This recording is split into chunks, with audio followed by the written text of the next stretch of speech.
नमस्कार, खबरों ਦੇ ਇਸ ਬੁਲੇਟਿਨ ਵਿੱਚ ਤੁਹਾਡਾ ਸਵਾਗਤ ਹੈ। ਮੈਂ ਹਾਂ ਤੁਹਾਨੂੰ ਪਹਿਲਾਂ ਪੇਸ਼ ਨੇ ਚੋਣਵੀਆਂ ਖਬਰਾਂ। ਯੂਨੀਫਾਰਮ ਸਿਵਲ ਕੋਡ ਦੇ ਮੁੱਦੇ ਤੇ ਸੰਸਦ ਦੀ ਸਥਾਈ ਕਮੇਟੀ ਦੀ ਮੀਟਿੰਗ ਅੱਜ।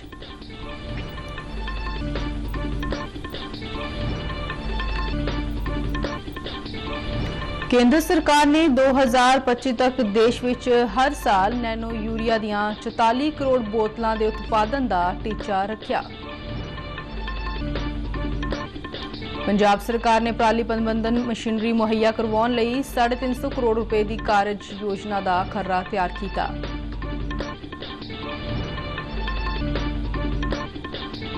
गर्मियां दियां छुट्टियां तो बाद अज खुलेगी सुप्रीम कोर्ट।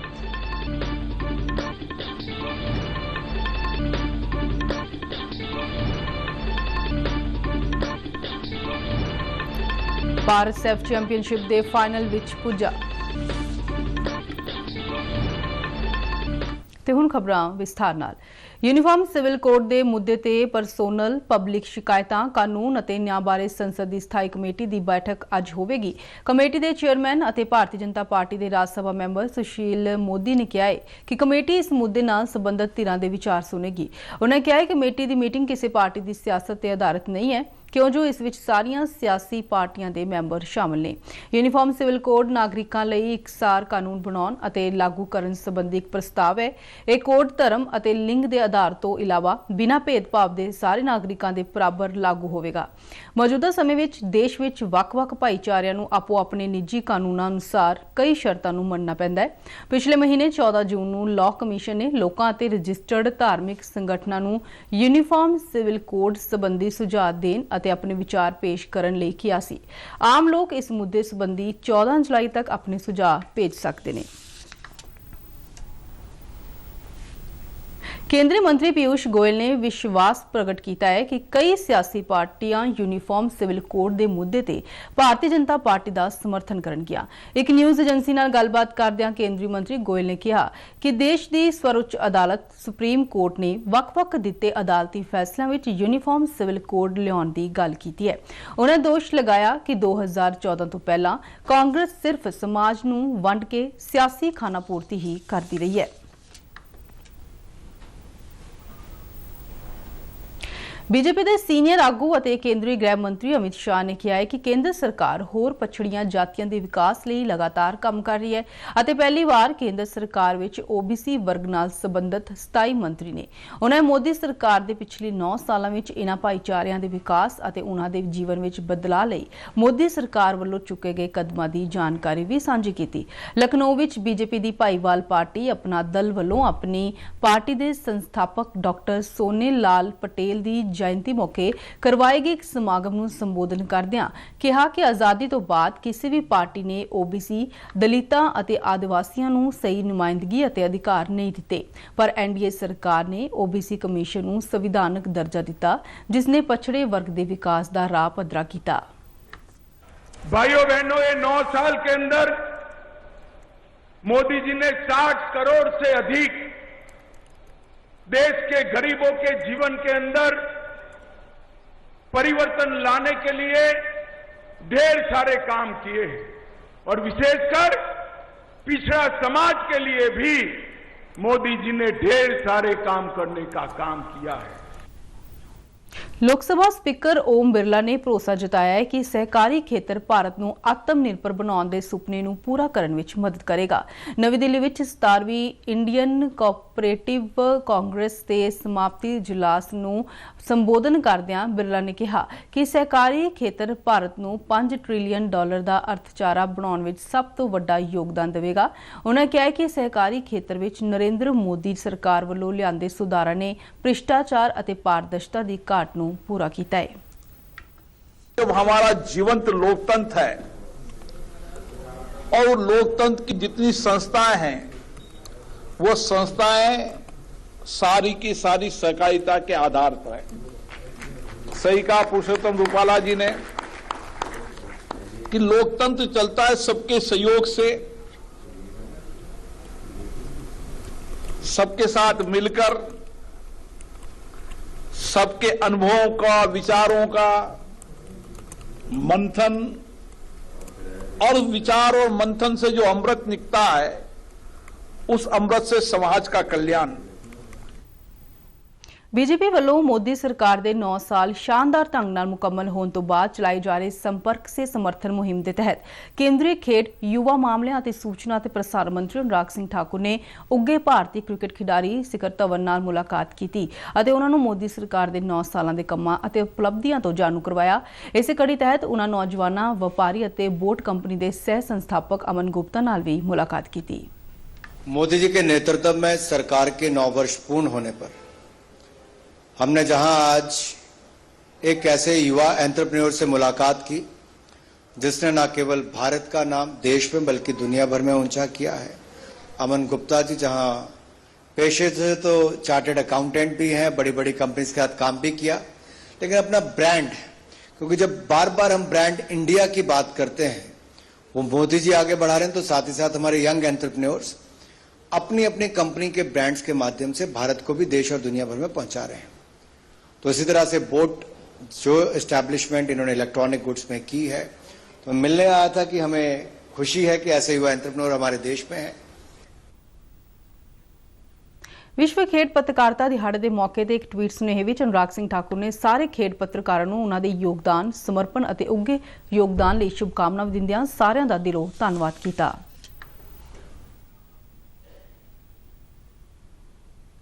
केंद्रीय महिला और बाल विकास मंत्री स्मृति ईरानी ने कहा है कि सरकार ने पिछले 9 सालों दौरान 3 लाख लापता बच्चों को उन्होंने परिवारों नाल मिलाउण विच मदद की है।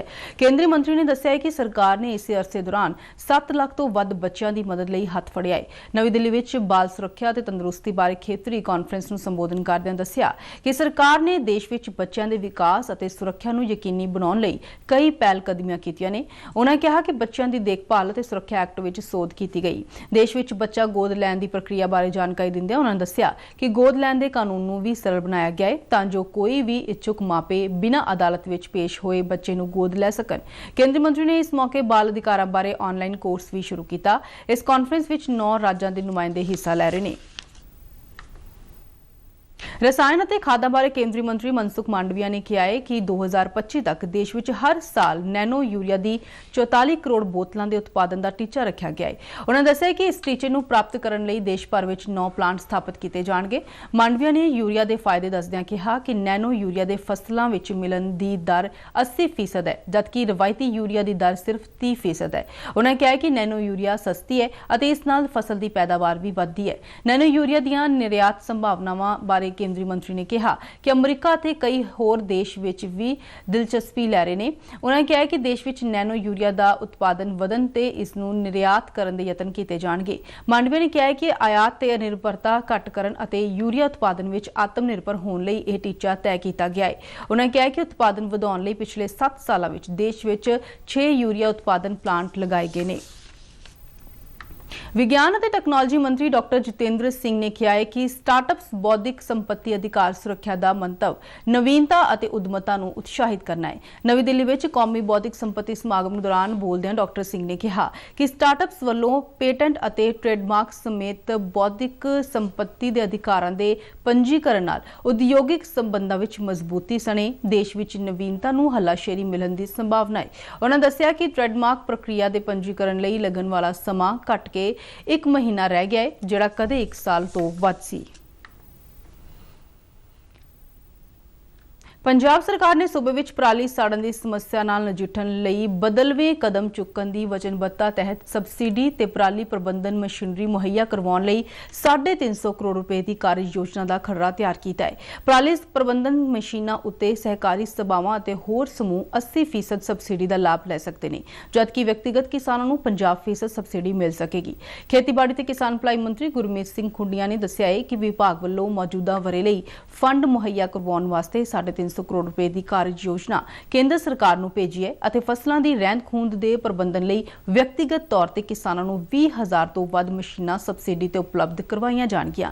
इस दे नाल 1,000 कस्टम हायरिंग सेंटर भी स्थापित किए जाणगे। मंत्री ने दस्सिया कि सबसिडी प्राप्त करने लई विभाग के पोर्टल एग्री मशीनरी punjab.com ते 20 जुलाई 2023 तक अप्लाई किया जा सकता है। उन्होंने कहा कि मशीनों उत्ते सबसिडी की समूची प्रक्रिया दौरान नियमों की उलंघना की सूरत में सख्त कार्रवाई की जाएगी।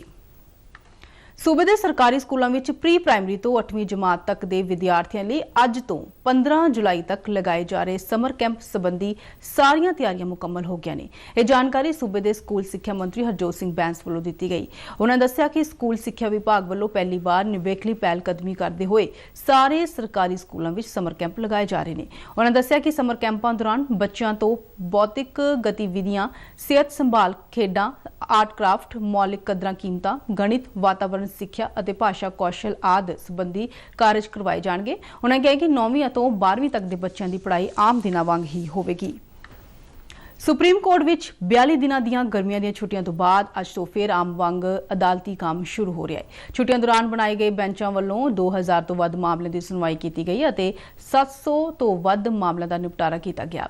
छुट्टियों दौरान 3 सीनियर जजां justice KM Joseph, justice Ajay Rastogi और जस्टिस B रामा सुब्रमण्यम की रिटायरमेंट तो बाद सुप्रीम कोर्ट में जजां की गिनती घट के 31 रह गई है। सुप्रीम कोर्ट में जजां की मंजूरशुदा गिनती 34 है।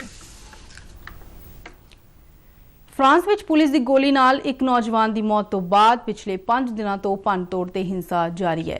कल पूरे देश विच लगभग 700 लोगों को गिरफ्तार किया गया। दंगाकारी पुलिस नाल भिड़ गए और कुछ वाहनां ते जनतक इमारतां नूं अग लगा दी। सरकार ने संकट नाल निपटण लई 45,000 पुलिसकर्मी और कई वक्तबंद वाहन तैनात किए ने। गृह मंत्री गेराल्ड डमरेनिन ने कहा है कि सख्त सुरक्षा प्रबंधों कारण हिंसा विच कमी आई है, पर नुकसान बहुत होया है। इस तो पहला फ्रांस के राष्ट्रपति इमैनुअल मैक्रां ने देश विच फैली हिंसा कारण अपनी जम्मू यात्रा रद्द कर दी सी। इस दौरान गुआढ़ी मुल्कां स्विट्जरलैंड और बेल्जियम विच हिंसा फैलन की खबर है। स्विट्जरलैंड के मसाने शहर विच दुकानां ते पत्थरबाजी कर रहे नौजवानों नूं तितर बितर करने लई पुलिस बुलाई गई है। ICC क्रिकेट एक दिना विश्व कप क्वालीफायर के सुपर 6 राउंड में श्रीलंका ने जिम्बावे नूं 9 विकेटां नाल हरा दिता है।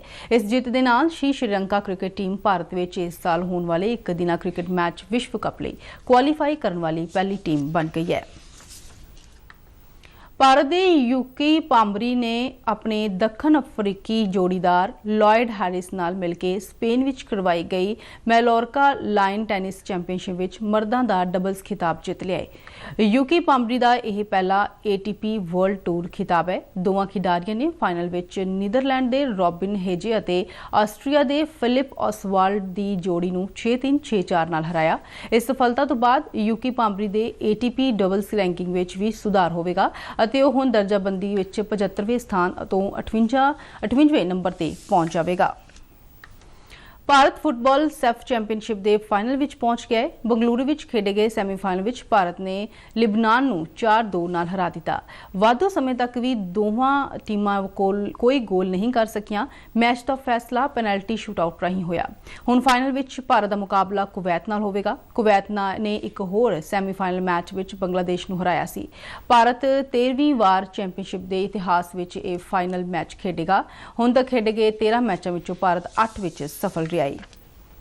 मौसम विभाग ने कहा है कि मानसून की आम तारीख 8 जुलाई तो 6 दिन पहला ही दक्षिण पश्चिम मानसून पूरे देश में पहुंच चुका है।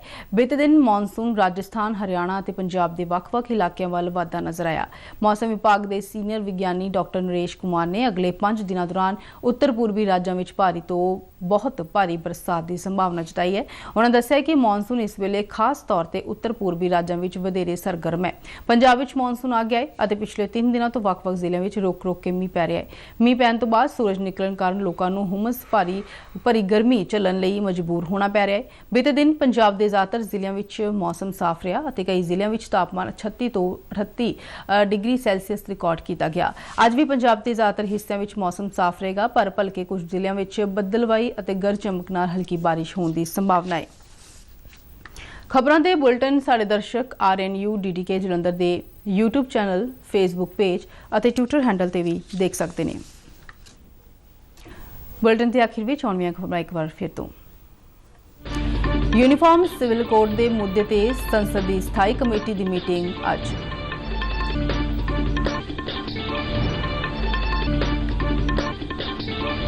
केंद्र सरकार ने 2025 तक देश में हर साल नैनो यूरिया दियां 44 करोड़ बोतलों के उत्पादन का टीचा रखा। पंजाब सरकार ने पराली प्रबंधन मशीनरी मुहैया करवाउण लई 350 करोड़ रुपए की कार्य योजना का खर्रा तैयार किया।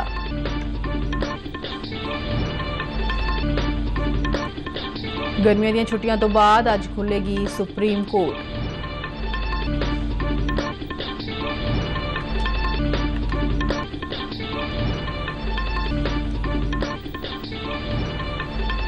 भारत सैफ चैंपीयनशिप के फाइनल विच पुजा। इस दे नाल ही खबरों का बुलेटिन खत्म होता है। इजाजत दिओ, नमस्कार।